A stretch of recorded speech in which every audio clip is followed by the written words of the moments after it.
नमो अरिहन्ताणं नमो सिद्धाणं नमो आयर्याणं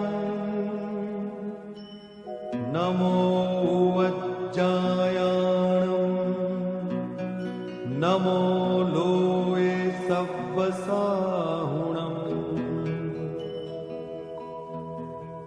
एसो पंच नमुक्कारो सर्वपावपणासनो मंगलाणं च सव्वेसिं परमं हवै मंगलम्।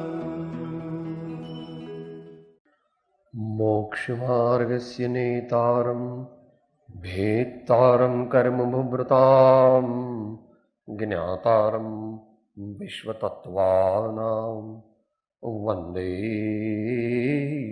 तद्गुणलब्धये। परात्परगुरुवे नमः। परम्पराचार्यगुरुवे नमः। परं गुरुवे नमः।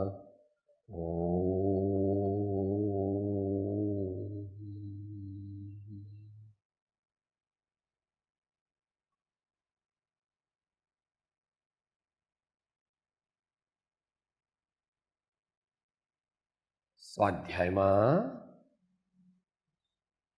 શ્રી સહજ સુખ સાધનના માધ્યમથી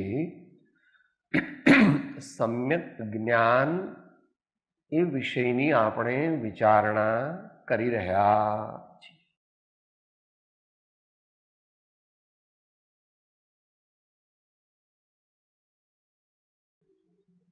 અહીં સમ્યક જ્ઞાન એવું લઈએ એટલે જગતના જીવોનું જ્ઞાન નહીં, કારણ કે જગતના જીવોનું જ્ઞાન કેવું છે? મિથ્યા જ્ઞાન. અહીં વર્ણન જે કર્યું છે તે સમ્યક જ્ઞાનનું કર્યું છે, અને જ્યારે જ્યારે બીજા જ્ઞાનનું વર્ણન કર્યું છે ત્યારે ઉદાહરણ આપીને એને જુદું પાડ્યું છે. અને બીજું આપણે સર્વત્ર એ ખ્યાલ રાખવાનો જ કે અહીં નિશ્ચય નહીંની મુખ્યતાથી કથન ચાલે, એટલે ઘડીએ ઘડીએ એ કહેવાની જરૂર ન પડે, કારણ કે અધ્યાત્મ પદ્ધતિથી લખાયેલું શાસ્ત્ર છે.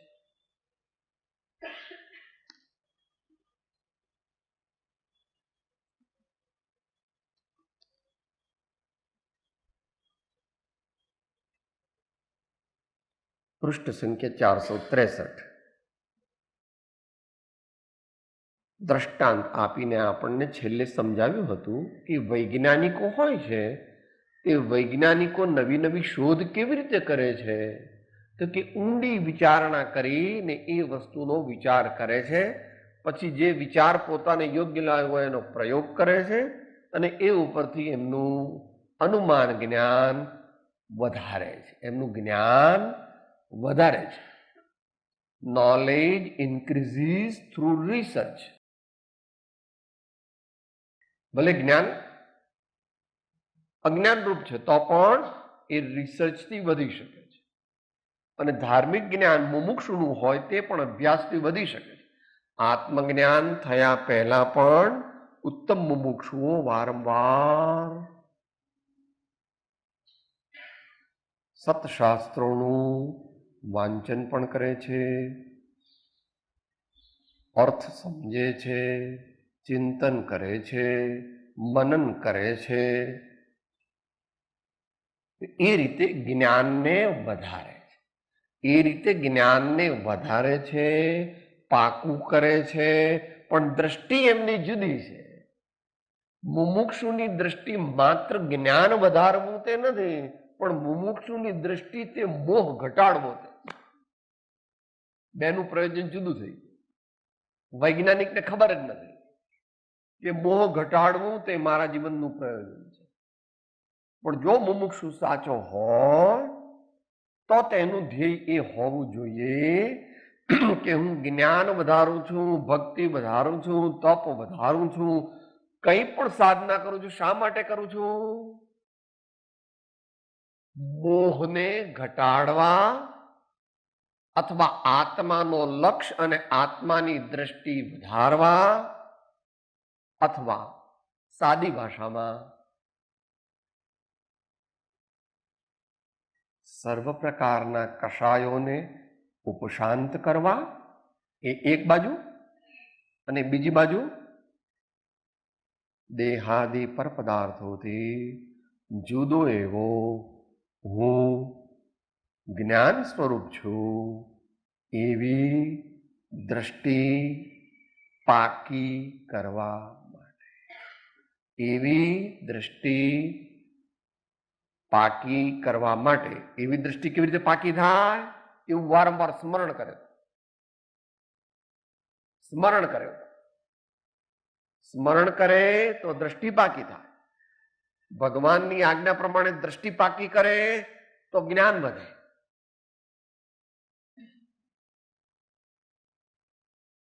ત્યાં આચાર્ય મહારાજે સમાધિ શતકમાં શું કહ્યું હતું? મતિ, મતિ સ્મૃતિ, સ્મૃતિ પ્રતીતિ. તો મતિ, સ્મૃતિ ને પ્રતીતિની જ્યારે જમાવટ કરે ત્યારે થાય અનુભૂતિ. લાંબા કાળ સુધી એની જમાવટ કરવી પડે છે.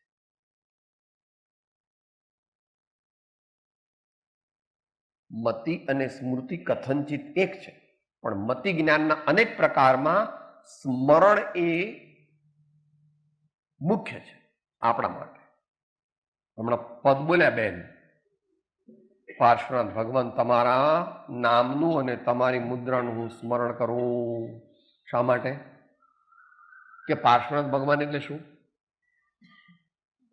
જેમણે જ્ઞાયક ભાવ પૂર્ણપણે પ્રગટ કર્યો છે, જેમણે પોતાના આત્માના ગુણોને પૂર્ણપણે પ્રગટ કર્યા છે. તો મારા ગુણો પણ પ્રગટ થાવ એટલા માટે હું તમારી ભક્તિ કરું. તો વારંવાર યાદ કરવાથી, વારંવાર યાદ કરવાથી આત્માના ગુણો પણ વિકસિત થાય. સ્વામી ગુણ ઓળખે સ્વામીને જે ભજે, દર્શન શુદ્ધતા તેહ પામે. જ્ઞાન ચારિત્ર તપ વીર્ય ઉલ્લાસથી કર્મ ઝીપી વસે મુક્તિ ધામે. કર્મ ઝીપી વસે મુક્તિ ધામે. તો કર્મ ઝીપી એમ કીધું ત્યાં જ્ઞાની જે છે એમને કર્મોનો સર્વથા ક્ષય કરે છે. એટલે કે કર્મો જે છે તેને તેની સકામ નિર્જરા કરે છે. અને જે મુમુક્ષુ છે તે શું કરી શકે? અકામ નિર્જરા કરે. પણ અકામ નિર્જરા પાછા અનેક પ્રકાર જાણવા. જેવો ભાવ કરે આપણે કાયમ વિચારીએ ત્રણ વસ્તુ બને છે. જ્યારે પરમાત્માનું સ્મરણ કરે ભાવપૂર્વક, આલોક પરલોકની ઈચ્છા વગર, અને પરમાત્માનું સ્વરૂપ સમજીને ત્યારે શું થાય? મુમુક્ષુ. જે પાપોની પ્રકૃતિ બાંધી હોય એનો રસ અનુભાગ તૂટવા માંડે. એટલે મોહની સ્થિતિ પટપટ પટપટ પટપટ પટપટ પટ. મોહની કટ, મોહની કટ, મોહની કટ. મોહની બધી પ્રકૃતિ કઈ છે? પાપ. ચારે ચાર ઘાતી કર્મની બધી પ્રકૃતિ કઈ છે? પાપ. Cut cut cut cut cut cut. એટલું મોહની નહીં, જ્ઞાનાવરણી પણ, દર્શનાવરણી પણ, અંતરાય પણ. બીજી બાજુ શું થયું? પહેલાની બાંધેલી કર્મ પ્રકૃતિ તેનો સ્થિતિ અનુભાગ વધવા માંડ્યો. એટલે ભવિષ્યમાં એને પરમાત્માના દર્શન થઈ શકે, સદગુરુનો યોગ થઈ શકે, સતશાસ્ત્રની પ્રાપ્તિ થઈ શકે, મનુષ્ય ભવની પ્રાપ્તિ થઈ શકે, સારું એવું શરીર મળે કે જેથી ઘણા કલાક બેસીને ભક્તિ, ચિંતન વગેરે સાધના કરી શકે. આ બધું મળે એવા યોગ પ્રાપ્ત થવા યોગ્ય પુણ્યની વૃદ્ધિ થાય છે. એક શરત, એને કે માગવાનું નહીં. જો એમ માગે કે હે ભગવાન હું આવું બધું કરું તો મારો વેપાર ધંધો ચાલજો, દીકરા મળજો, તો તો પેલું ન થાય, હલકું પુણ્ય બંધાય. થાય ખરું, કામ થાય, ભગવાન પાસે માગે તો મળે ખરું, પણ માગે તો હલકું મળે અને ન માગે તો ઉત્તમ મળે. માટે નક્કી કર તાર શું જોઈએ છે. આટલી વાત ઉત્કર્ષણ ને અપકર્ષણની થઈને સંક્રમણ ગણી લેવું. પાપ પ્રકૃતિ પુણ્યમાં કન્વર્ટ થઈ જાય છે. પાપ પ્રકૃતિ પુણ્યમાં કન્વર્ટ થઈ જાય છે અને સામાન્ય પુણ્ય જે છે તે વિશિષ્ટ પુણ્યમાં કન્વર્ટ થઈ જાય છે.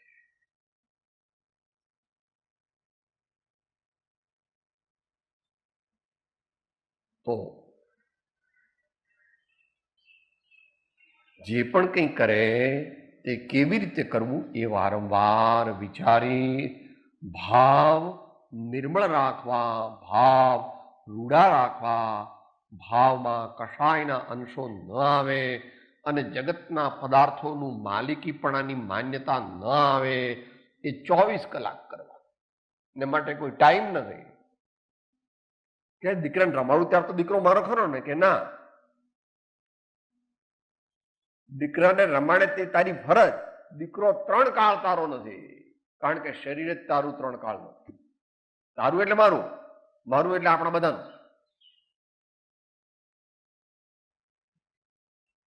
તારો દોષ એટલો જ કે અન્યને પોતાનું માનવું અને પોતે પોતાને. આ વાતમાં કોઈ ટાઈમની જરૂર નથી કે સવારે કરવાનું કે બપોરે કરવાનું કે સાંજે કરવાનું કે રાતે કરવાનું કે ના ઊંઘમાંય કરવાનું. ઊંઘતા પહેલા પણ નક્કી કરવાનું અને ઉઠીને તરત પણ કરવાનું. તો એ ઊંઘમાં પણ ચાલુ રહે છે. ઊંઘતા પહેલા દ્રઢ સંસ્કારથી જે વિચારો કરે તેનું કાર્યાન્વિતપણું, તેનું પ્રોસેસિંગ સબકોન્શિયસ માઇન્ડમાં ઊંઘ દરમિયાન પણ ચાલુ રહે છે. જ્ઞાનીને તો ઊંઘમાં નિર્જરા થાય છે, કારણ કે એને તો એટલું બધું કાર્ય કરી નાખ્યું છે. મુનિ મહારાજ ઊંઘતા હોય તો પણ એમને કર્મોની નિર્જરા 3 કષાય પ્રમાણ ચાલુ હોય. એટલા માટે સાધનાનું સાતત્ય આવી જાતનું આપણે રાખવું, એ વાત નિરંતર કરવી. પેલી વૈજ્ઞાનિકની વાત આવી હતી, એ તો દુનિયાના પદાર્થોનું સંશોધન કરવા માંગે છે. મુમુક્ષુજન જે છે તે તો પોતાના આત્માનું સંશોધન કરીને એને પ્રાપ્ત કરવા માંગે છે. બોલો,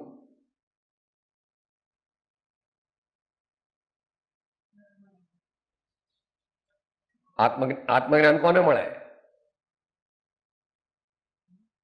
પ્રારંભના 50 ની અંદર કોઈ મહાભાગ્યવાનને મહત્પુણ્યના ઉદયથી અપૂર્વ અંતર સંશોધનથી સદગુરુ અનુગ્રહે તેની પ્રાપ્તિ થાય.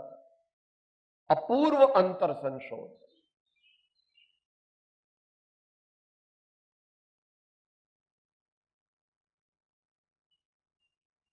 ને સદગુરુ અનુગ્રહે સમજવું, વિચાર. એકદમ ન સમજાય, શાંતિથી વિચારવું. હવે અહીં ત્યાં આગળ તો વૈજ્ઞાનિકની વાત કરી હતી, અહીંયા હવે આગળ કહે છે જ્ઞાનનું કામ માત્ર જાણવું, માત્ર પ્રકાશ કરવો તે છે. જેવા દ્રવ્ય ગુણ પર્યાય છે તેવા જ જાણવા એ છે. ન ન્યૂન જાણવા, ન અધિક જાણવા કે ન વિપરીત જાણવા. શુદ્ધ જ્ઞાન 6 દ્રવ્યોના ભિન્ન ભિન્ન સ્વભાવોને જાણે છે, મૂળ સ્વભાવોને જાણે છે, તથા તે દ્રવ્યો પરસ્પર એકબીજાને કેવી રીતે સહાયક થાય છે તે પણ જાણે. અહીં શુદ્ધ જ્ઞાન એટલે કેવળ જ્ઞાન. સર્વથા શુદ્ધ જ્ઞાન કયું છે? કેવળ જ્ઞાન છે. ને જેટલા પ્રમાણમાં શુદ્ધ થયું તેટલું ચોથા ગુણસ્થાનથી શુદ્ધ થયું અને 12મા ગુણસ્થાને પૂર્ણ શુદ્ધ થઈ ગયું. 12મું એટલે જ 13મું. 12મું 13મું આપણા માટે જુદા નથી, સમજવા માટે જુદા છે. તો શું બધું જાણે છે એમ કે છે? આ સમ્યક જ્ઞાનની વ્યાખ્યા કઈ 724માં કઈ છે, અને એ મૂળ ગાથા રત્નકરણ શ્રાવકાચારમાં છે. રત્નકરણ શ્રાવકાચારમાં એ મૂળ ગાથા છે જ્યાં સમ્યક જ્ઞાનની વ્યાખ્યા કરી છે. જે ભાઈઓને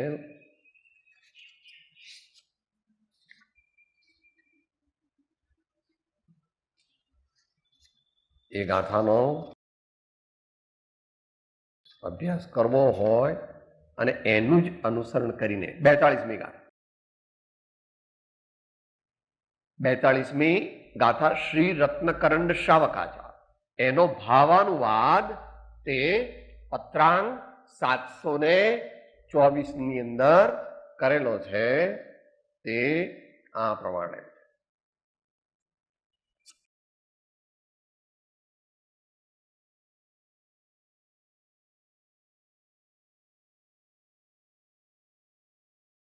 ચોથી ગાથા, એમાં ચોથી ગાથા સમ્યક પ્રમાણ પૂર્વક તે ભાવો જ્ઞાન વિશે ભાસે, સમ્યક જ્ઞાન કહ્યું તે સંશય વિભ્રમ મોહ ત્યાં નાશે. 3 લક્ષણ, જે 3 લક્ષણ અહીં આચાર્ય મહારાજે કહ્યા છે એ જ 3 લક્ષણ અહીં કયા છે કે સમ્યક જ્ઞાન છે એમાં 3 વસ્તુ હોતી નથી, એક મોહ, એક વિભ્રમ અને એક સંશય. એ સમ્યક જ્ઞાનમાં હોતા નથી. પછી અતિચાર રૂપે હોય નીચેની અવસ્થામાં એ જુદું. બરાબર? મળી આપને? મળી ગઈ ને? એ ગાથા 42મી ગાથા અન્યૂનમ અનતિરિક્તમ યાથા તથ્યમ વિના ચ વિપરીતાત નિસ્સંદેહમ વેદ યદ આહુઃ તજ જ્ઞાનમ આગમીનઃ. એનું હિન્દી અનુવાદ શેની વાત ચાલે છે? સમ્યક જ્ઞાનની વ્યાખ્યા કોણ કરે છે? વર્ધમાન સ્વામીની આજ્ઞાથી સમંતભદ્ર મહારાજ કરે છે, અને એ જ રીતે કૃપાળુદેવ પણ કરે છે. अहो न्यूनता रहित रहा है संशय से भी रीता है तथा अधिकता रहित रहा है नहीं रहा विपरीतता है सदा वस्तु सब जिस विद पाती उन्हें उसी विद जान रहा जिन कहते हैं समीचीन बस ज्ञान वही सुख खान रहा. આવું સમીચીન જ્ઞાન તે અનંત આનંદની ઉત્પત્તિનું કારણ છે. એ ક્રમે કરીને પ્રગટે છે. સમ્યક જ્ઞાન ચોથા ગુણ સ્થાને અમુક હોય, પાંચમા ગુણ સ્થાને વધે, પછી કોઈકને અવધિ થાય, કોઈકને અવધિમાં ઘણા બધા ભેદ છે. કોઈને મનપરે જ્ઞાન થાય, ન પણ થાય, અને કેવળ જ્ઞાન છેલ્લું પ્રગટે તે પૂર્ણ જ્ઞાન છે. આ બધા સમ્યક જ્ઞાન છે. આ બધા સમ્યક જ્ઞાન છે. જે જગતના જીવોને જે જ્ઞાન છે એ કુમતિ, કુશુત અથવા કુઅવધિ રૂપ હોય.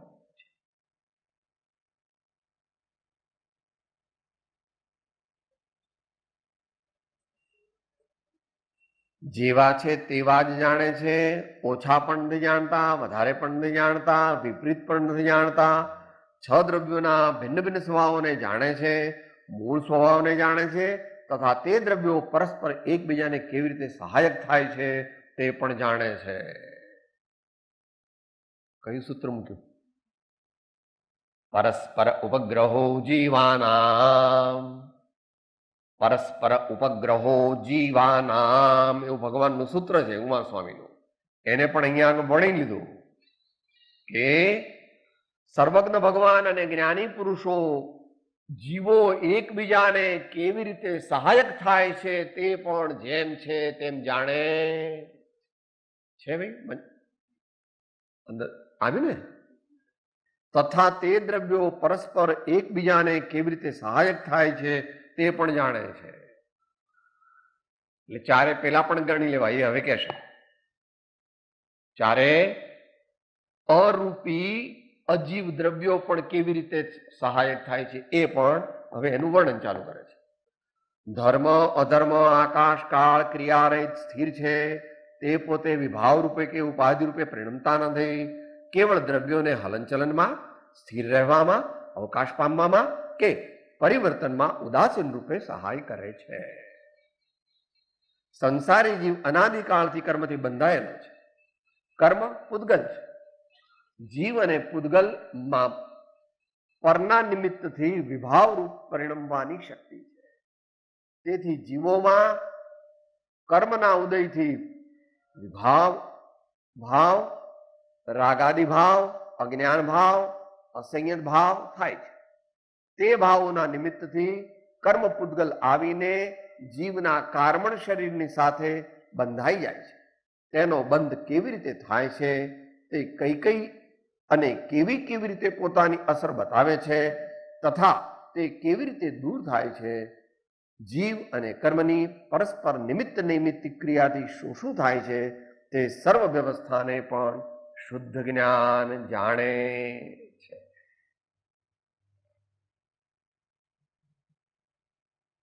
શુદ્ધ જ્ઞાન એટલે જેટલું શુદ્ધ જ્ઞાન થયું હોય તેટલું. માત્ર કેવળ જ્ઞાનીને જ સર્વ પ્રકારે શુદ્ધ જ્ઞાન થયું છે. આચાર્ય દેવને પણ સર્વથા શુદ્ધ જ્ઞાન નથી, સમ્યક જ્ઞાન છે, મહાન જ્ઞાન છે, પણ કેવળ જ્ઞાન નથી. એટલે કીધું 5મી ગાથામાં, જો હું આ આત્માને બતાવું તો તમે પ્રમાણ કરજો, પણ જો હું ક્યાંય ચૂકી જાઉં તો છળ વિપરીત ગ્રહણ કરતા નહીં. આચાર્ય દેવ પોતે આટલું બધું સામર્થ્ય પ્રગટ થયું હોવા છતાં પોતાની લઘુતા અને પોતાની જે યથાર્થ લિમિટેશન છે એ બતાવે. જ્ઞાન જેટલું જેટલું નિર્મળ થાય અને જેટલું જેટલું આગળ વધે તેટલું સ્પષ્ટપણે જાણી શકે. આ પર્યાયની અપેક્ષા એ વાત છે. દ્રવ્યમાં તો બધું જાણવાની શક્તિ છે.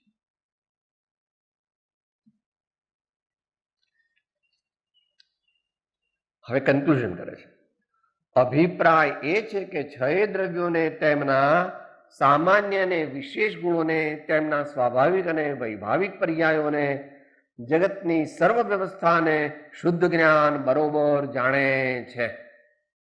જેમ સૂર્યનો પ્રકાશ, ઘટપટ, નગર, દ્વાર, ગલી, મહેલ, વૃક્ષ, પર્વત, કાંકરા, પથ્થર, તાંબુ, લોઢું, પિત્તળ, નદી, સરોવર, ખાઈ, ખાધરા એટલે ખાબોચિયા.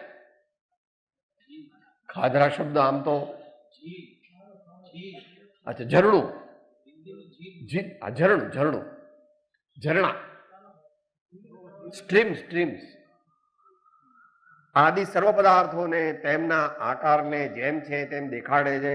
તેમ શુદ્ધ જ્ઞાન સૂર્યના પ્રકાશની માફક સર્વ પદાર્થોના સર્વ સ્વરૂપને યથાતથ્ય જાણે છે તથા સૂર્યની માફક સર્વને પ્રકાશ કરતા છતાં કોઈ પર રાગ દ્વેષ કરતું નથી.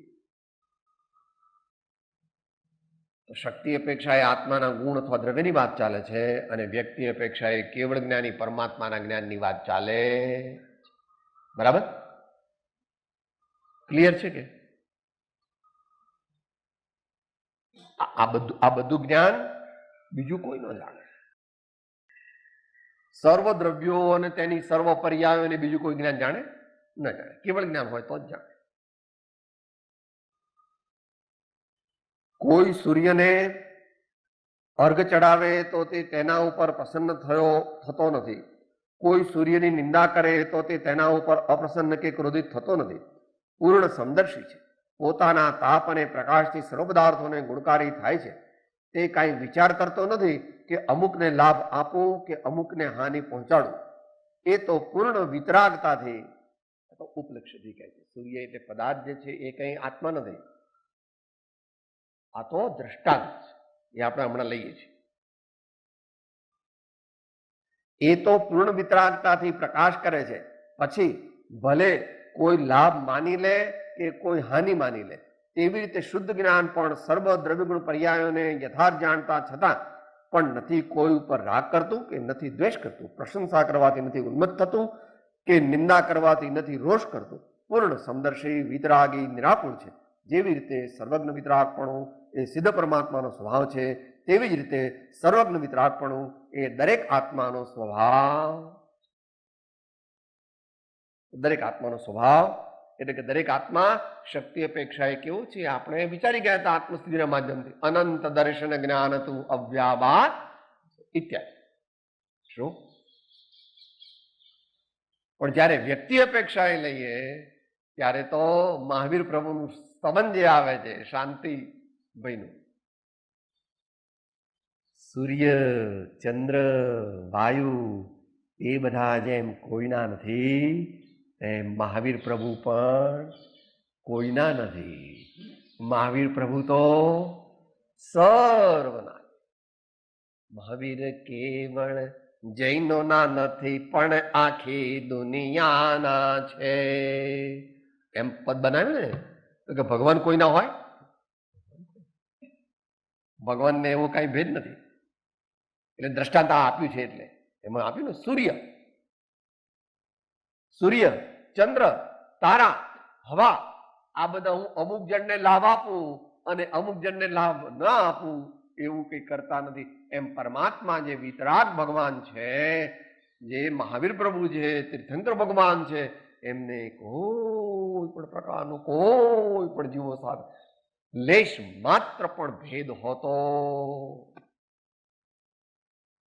જે જીવ એમની વાત સમજે, જે જીવ એમની વાત માને અને જે જીવ એમની વાતને અનુસરે, એટલે એમના જ્ઞાનમાં એમના બોધમાં જે આવેલું એના સાચા ભાવને અનુસરે, તેનું પરમ કલ્યાણ થાય.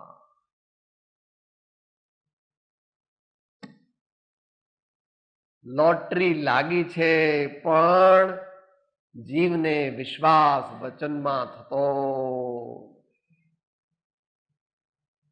ઘણું બધું સાંભળવા છતાં સમજવા છતાં અંતરમાં એ ભગવાનની વાતનો સ્વીકાર કરતો. બૌદ્ધિક સ્તરે કરે છે. જ્યાં વાત આવી એવું નહીં, તમે દીકરો મારો ન કહો તો પછી ચાલે કેવી રીતે? અરે ભાઈ, માન્યતામાં કે છે ભગવાન, ક્યાં એવું કહે છે કે તારો દીકરો નથી એટલે કે ભગવાન લઈ જવાના? પણ હકીકત જે છે એનો સ્વીકાર ન કરે તો ત્રણ કાળમાં પણ ઉદ્ધારનો કોઈ માર્ગ નથી. જીવ એમ સમજે છે કે ભગવાન આ દીકરા મારા નથી, બંગલો મારો નથી એટલે ભગવાન મારો દીકરો બંગલા લઈ જશે, એવું છે? અરે ભાઈ, સત્ય છે એનો તું સ્વીકાર કર. એક દ્રવ્ય બીજા દ્રવ્યનો સ્વામી થઈ જાય એ વ્યવસ્થા આ વિશ્વમાં છે નહીં. અને એટલા માટે જ આપણા મા બાપ મરી ગયા ત્યારે આપણે એમની સાથે જવું હતું, પણ જઈ શક્યા?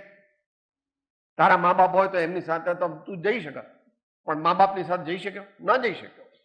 તો દીકરા તારી સાથે આવશે? દીકરાનો ગમે એટલો ભાવ હોય કે મારે તો મા બાપની સાથે જવું છે, પણ આવી શકે? ન આવી શકે.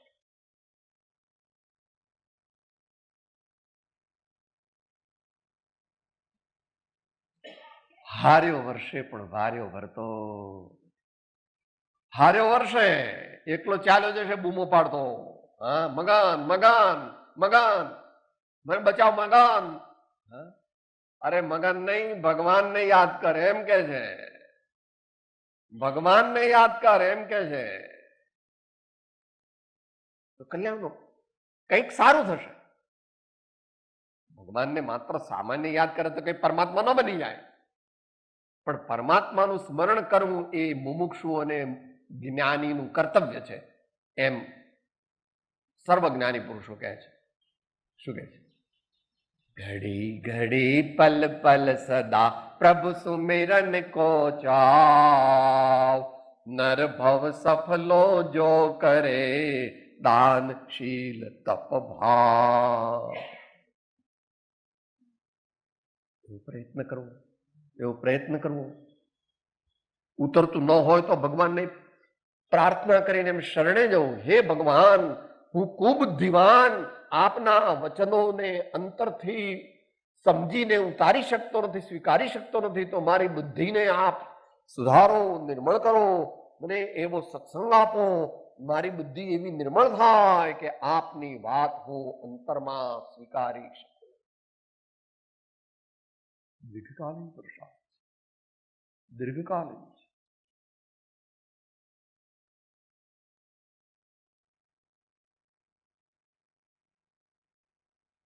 થોડોક સત્સંગ, થોડીક સાધના કરીને મનુષ્ય છોડી દે છે અને પાછો એની જૂની ઘરેડમાં પડી જાય છે. તેથી કલ્યાણ માર્ગની પ્રાપ્તિ થતી નથી. પત્રાંગ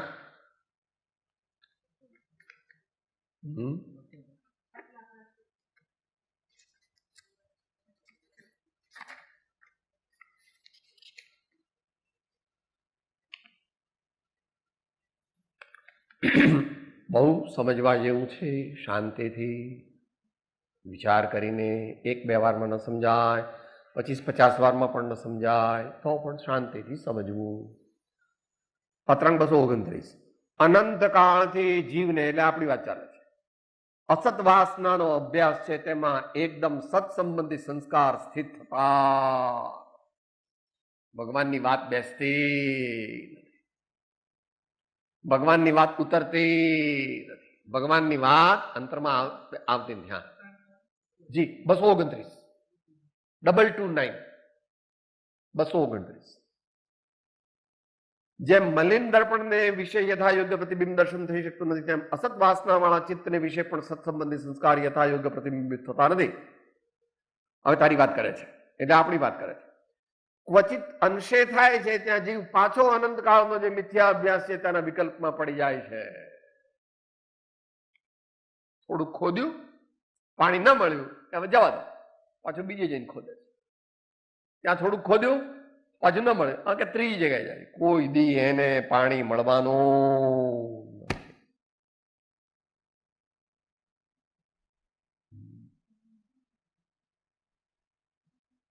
છેક આગળની કક્ષા સુધી પણ આપણને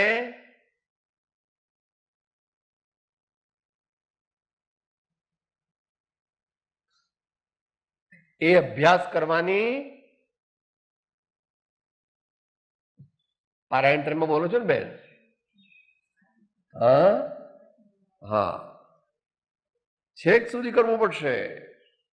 આચાર્ય મહારાજ પોતાને માટે કહે છે, ફરી ફરી ચિત્તે તે હૃદય, ફરી ફરી અભ્યાસ, ફરી ફરી અભ્યાસ.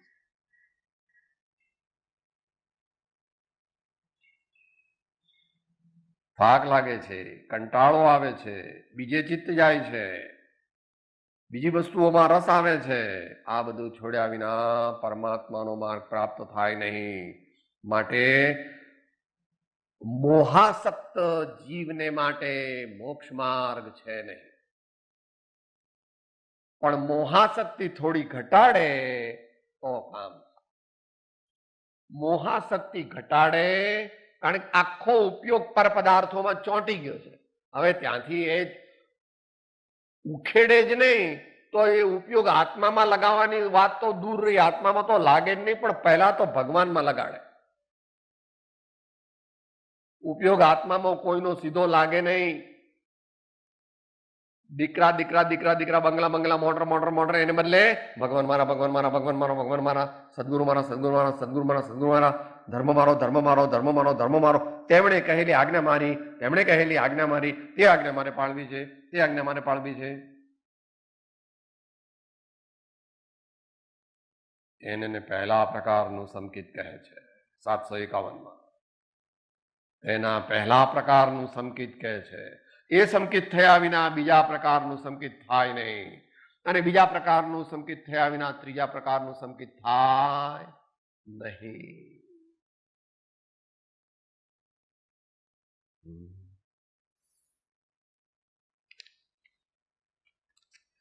એ સાહેબ કોઈ બહુ હોશિયાર હોય છે તો એને તો સીધા ડેપ્યુટી કલેક્ટરમાં મોકલે છે આઈએએસમાં પાસ થાય તો, કે તું આઈએએસમાં પાસ થઈ શકે એવું બધું આગળનું ભાથું લાવ્યો નથી.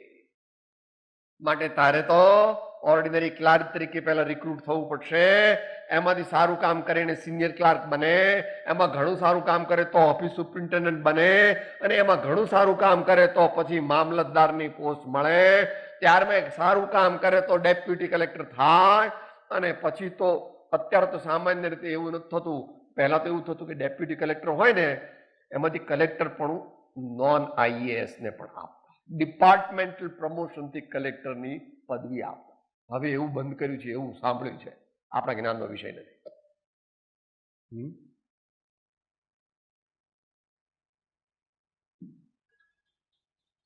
દુનિયાના પદાર્થો પ્રત્યે મોહાશક્તિ રાખવી અને આત્મદર્શન કે સમ્યક દર્શન મેળવવાનો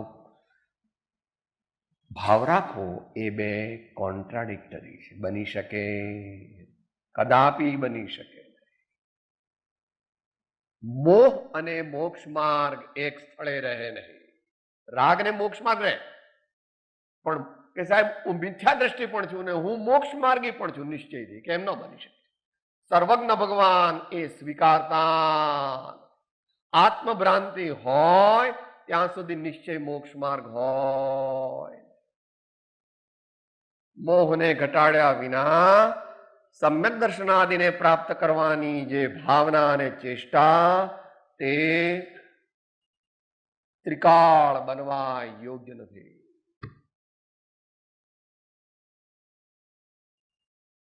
માટે પહેલા પ્રકારનું સંકેત, મારા પર ચોકડી મારી દે, સ્વચ્છંદ પર ચોકડી મારી દે, અહમ પર મમત્વ પર ચોકડી માર, સ્વચ્છંદ નિરોધ પણ 254 માં પણ પહેલી શરત એ મૂકી. પેલા 3 તો પછી કીધા.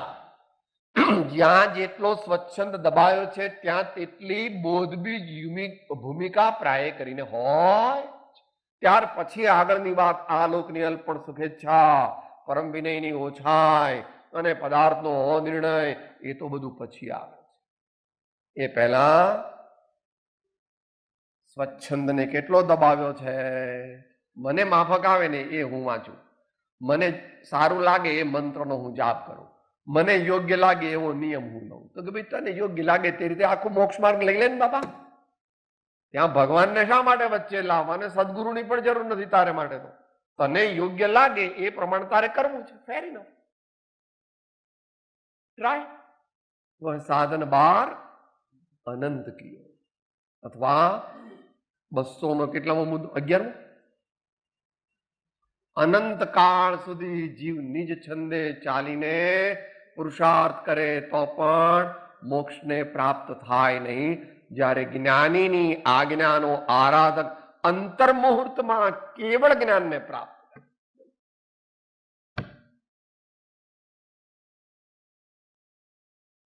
કેટલા મુદ્દો છે? હા, સાચું કે ખોટું નક્કી કરવું. આપણે કે સાંભળવા નથી આવ્યા કે વાંચવા નથી આવ્યા, એ શેને માટે આવે છે? જો આવ્યો હોય સાચું સુધારવા, મારા જીવનને મારે બદલવું છે, મારા જીવનને મારે નિર્દોષ કરવું છે, તો જ મોક્ષ માર્ગ મળે. મોક્ષ માર્ગ નિશ્ચય મોક્ષ માર્ગ એટલે બદલવું તે મોક્ષ માર્ગ.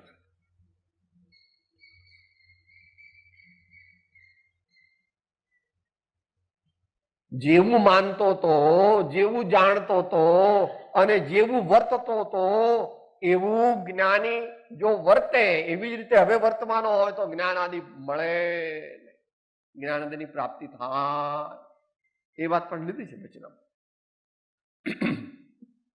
જ્ઞાની અને અજ્ઞાનીની ક્રિયા તે સર્વ પ્રકારે સરખી હોય, અને જો જ્ઞાની અને અજ્ઞાની સર્વ પ્રકારે સરખા હોય તો જ્ઞાન થયાનું ફળ શું?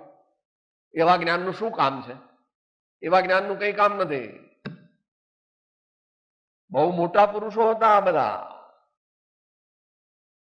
આપણે એવું માનીએ છીએ કે સાહેબ આમ તો બધું બરાબર, ભગવાને બધું બરાબર કર્યું, આચાર્ય, પણ આવું બધું આટલું બધું કરવાની કઈ એમને જરૂર નહોતી. આપણે એમના ગુરુ થઈને કહીએ છીએ કે આટલું બધું એમને કરવાની જરૂર નહોતી. એમણે જે કર્યું તે બધું બરાબર, મને સમજણ પડતી, મારી યોગ્યતા હજુ પ્રગટ થઈ. બાકી તો મેં તો બાહ્ય સાધના તો દરેક સંતની જુદી જુદી હોય. બધા સંતો એક જ રીતે સાધના કરે એવું બનતું નથી. કોઈને ધ્યાનની મુખ્યતા હોય, કોઈને ભક્તિની મુખ્યતા હોય, કોઈને જ્ઞાનની મુખ્યતા હોય, કોઈને કરુણાની મુખ્યતા હોય. આ બધા સંત સરખા જ હોવા જોઈએ. તારી દ્રષ્ટિ, તારી ચર્મ દ્રષ્ટિથી બધા સંત સરખા ન હોય. એક ગુણ સ્થાનમાં અસંખ્યાત ગુણ સ્થાન છે. જોકે તારા માટે જવાબ નથી આપતા, તો તારામાં તો સાચા અને ખોટાને પારખવાની શક્તિ જ નથી. પણ બધા સમ્યક દ્રષ્ટિ ચોથા ગુણ સ્થાને એટલે બધા સરખા એવું નહીં. ચોથા ગુણ સ્થાનમાં અસંખ્યાત ગુણ સ્થાન છે, પાંચમા ગુણ સ્થાનમાં અસંખ્યાત ગુણ સ્થાન છે, છઠ્ઠા ગુણ સ્થાનમાં પણ અસંખ્યાત ગુણ સ્થાન છે, અને સાતમામાં પણ ફેર પડે છે. માત્ર ફેર ક્યાં નથી પડતો એ કહો? ક્ષપક શ્રેણી ભેદ ન હોય. ક્ષપક શ્રેણી માંડેલા આઠમા ગુણ સ્થાન વતી જેટલા જીવો આ વિશ્વમાં હોય તેટલાના બધાના પરિણામ એક સરખા હોય. તો જ કેવળ જ્ઞાનની સિદ્ધિ થઈ શકે, નહીં તો કેવળ જ્ઞાન ન પ્રાપ્ત. આ બધું કર્ણન યોગ ડિટેલમાં છે ને ત્યારે ખબર પડે. બધું જાણવું બધાને કઈ જરૂરી નથી, પણ એટલું જાણવું જરૂરી છે કે મને ફાવે એ રીતે સાધના કરું તો મારું કલ્યાણ થાય નહીં. પણ સત્પુરુષ કહે તેવી રીતે સમજીને એમની આજ્ઞા પ્રમાણે મને ન ગમે તો પણ કરું તો મારું કલ્યાણ. આવું જયારે આપણા અંતરમાં બેસે ત્યારે કલ્યાણ માર્ગની પ્રાપ્તિ છે. ત્યાં સુધી તો એટલે મુમુક્ષુ થવું હોય તો શું કરવું પડે?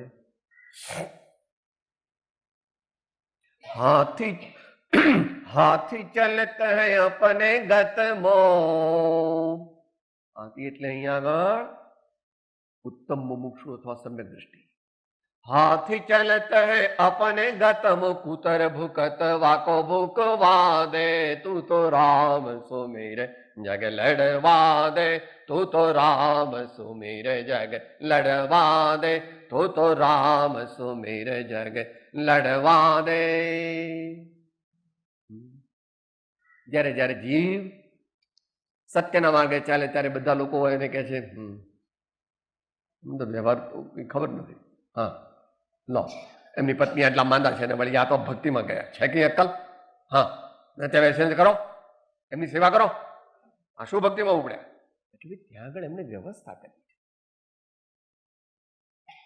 એમણે વ્યવસ્થા કરી છે.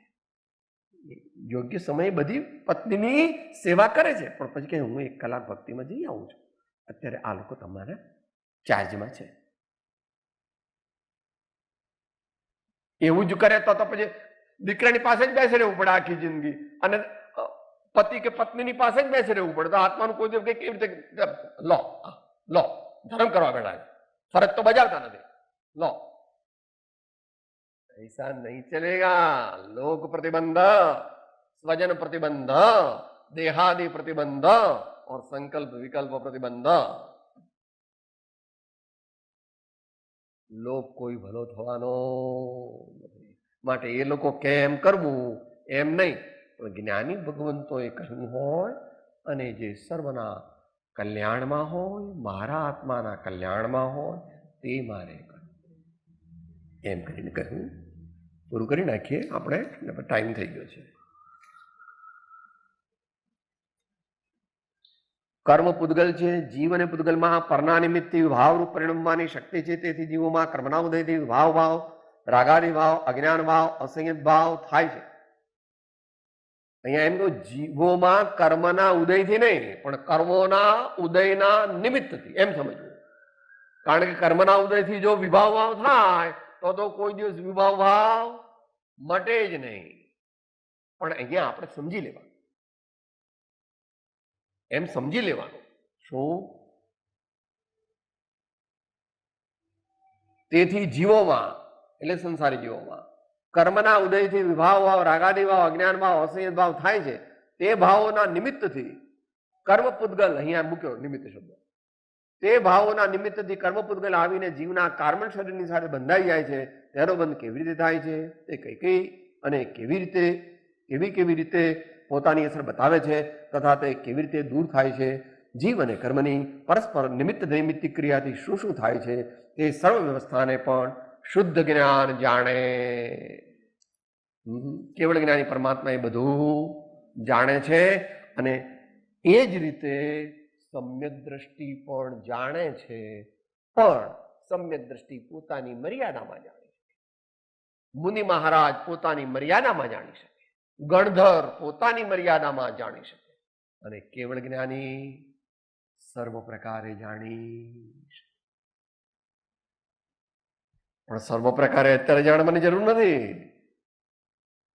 બધું જાણી જાય પછી હું સાધના કરું તો પછી કે થાય જ નહીં ને સાધના. તો સાધના કરવાની જરૂર જ શી જો તો બધું જાણી લે તો. માટે ભગવાનની આજ્ઞા સમજીને પ્રયોજનભૂત તત્વને જાણીને પ્રયોગ કરો. પ્રયોજનભૂત તત્વ જાણીને પ્રયોગ કરો. પ્રયોજનભૂત તત્વ જાણીને પ્રયોગ કરો. એમ કરતા કરતા કરતા કરતા કરતા આગળ વધી શકાય. જેમ અહીંથી કોઈને અમદાવાદ જવું હોય, રાતનો ટાઈમ છે અને લાઈટો બધી બંધ થઈ ગઈ, તો કે સાહેબ મને અહીંથી અમદાવાદનો રસ્તો દેખાય પછી હું ગાડી ચલાવું, તો બની શકે? તને 100 મીટર દેખાય એટલે ગાડી ચલા, આગળ 100 મીટર જાય એટલે બીજા 100 મીટર દેખાશે, પછી આગળ બીજા 100 મીટર જાય એટલે 100 મીટર દેખાશે તારી લાઈટો ચાલુ છે એટલે. થોડું કે ના ના, મન તો અહીંથી અમદાવાદ સુધીનો મારા બંગલા સુધીનો આખો રસ્તો દેખાય પછી ચાલુ. અહીંયા જીવ ભૂલથાપ ખાઈ જા. આચાર્યની વાત માનવા તૈયાર નથી, જ્ઞાનીની વાત માનવા તૈયાર નથી. કે સાહેબ હું તો સિમંદર ભગવાન પાસે જઈશ ને ત્યારે મારો મોક્ષ. બે વસ્તુ ખોટી. તું સિમંદર સ્વામી પાસે જવા પણ નથી, પણ ધારો કે તું જાય તો તું સિમંદર ભગવાનની વાત માનવાનો, કારણ કે સિમંદર ભગવાન અત્યારે જ્ઞાની પુરુષ જે કહે છે તે જ કહેવાના. અત્યારે જેમ જ્ઞાની પુરુષને માનતો નથી તેવી રીતે ભવિષ્યમાં ત્યાં થિયોરિટિકલી કદાચ તું જાય સિમંદર ભગવાન પાસે તો પણ તું તેમની વાત માનવાનો. જે અહીંયા સુધરવા તૈયાર નથી તે ભગવાનની પાસે જઈને પણ સુધરવાનો. માટે જો આ જીવ સાચો થાય તો સહજમાં હમણાં જ મોક્ષ માર્ગ પ્રગટે. બાકી અનંત ઉપાયે પણ મોક્ષ માર્ગની પ્રાપ્તિ. સદગુરુ દેવ પરમ કૃપાળુ દેવ ત્રિલોકનાથ સબ સંતન કે આનંદ.